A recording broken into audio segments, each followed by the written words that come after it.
A very graceful morning to one and all present over here. This is Khushi before you, and I am going to tell you a very interesting story. So listen carefully. Once upon a time, a circus was organized in a village.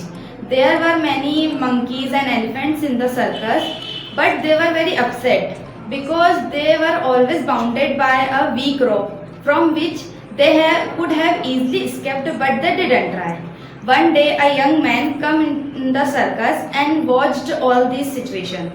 Then he asked to the ringmaster, why haven't all these animals all these animals broken the rope and run away? Then the ringmaster replied, they all animals are young now. They think that they are not strong enough to break the rope and run.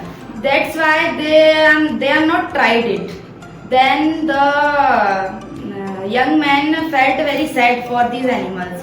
The next day, the young man came into the circus when the ringmaster was not around. Then he motivated and trained the animal to escape the circus. Then all these animals gained their strength and free themselves from the bondage. And then they run into the forest and they live their life happily. So the moral of the story is identify your strength to live a free and happy life. Thanks for listening me. Have a